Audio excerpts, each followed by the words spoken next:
మాది తణుకు నియోజకవర్గం.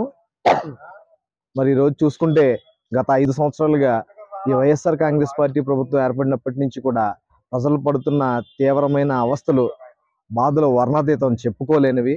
ఈరోజు మద్యం పాలసీ గురించి చూసుకుంటే మద్యం, ఈ ప్రభుత్వం సరఫరా చేస్తున్న మద్యం ఒట్టి కల్తీ మద్యం. ఈ మద్యం తాగి అనేక మంది రోగాల పాలై కిడ్నీలు, తర్వాత ఆరోగ్యపరమైన, అనారోగ్యపరమైన సంబంధమైన ఎన్నో బాధలు పడుతూ నానా ఇబ్బందులు పడుతున్నారు. ఈ మద్యాన్ని ఈ ప్రభుత్వం ఎందుకు సరఫరా చేస్తుందో అర్థం అవ్వదు. ఈ మద్యం ద్వారా ప్రభుత్వానికి ఏమైనా ఆదాయం ముడుతుందంటే డిజిటల్ పేమెంట్స్ లేవు. ఆ మద్యం ద్వారా వచ్చే ఆదాయం అంతా కూడా జగన్ గారి తాడేపల్లి ప్యాలెస్కి వెళ్తున్నట్టుగా రకరకాలుగా చెబుతున్నారు.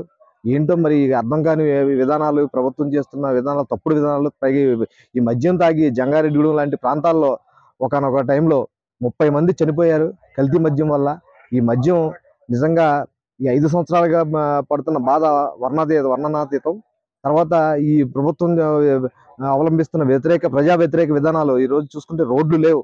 గతంలో తెలుగుదేశం ప్రభుత్వం హయాంలో ఏర్పాటు చేసిన సీసీ రోడ్లు కానీ, మెయిన్ రోడ్లు కానీ అన్ని తెలుగుదేశం ప్రభుత్వంలోనే చేయడం జరిగింది. చివరగా మీరు ఈ తణుకు నియోజకవర్గంలో ఎవరు రావాలనుకుంటున్నారు? ముఖ్యంగా చూసుకుంటే ఈరోజు గతంలో 2014 నుంచి 2019 వరకు కూడా ఆయన ఆర్మిల్లి రాధాకృష్ణ గారు అనే ఒక నాయకుడు ఆ రోజు అభివృద్ధి చేసిన నాయకుడు. ఆయన ఆ రోజు చేసిన అభివృద్ధి తప్ప ఈ మధ్యకాలంలో 2019 నుంచి 2024 మధ్యలో 5 సంవత్సరాల కాలంగా అభివృద్ధికి దూరం అయిపోయింది నియోజకవర్గం. కాబట్టి ఆర్మిల్లి రాధాకృష్ణ గారు మళ్ళీ రావాలని చెప్పని ఇక్కడ ప్రజలంతా కూడా ఆశిస్తున్నారు.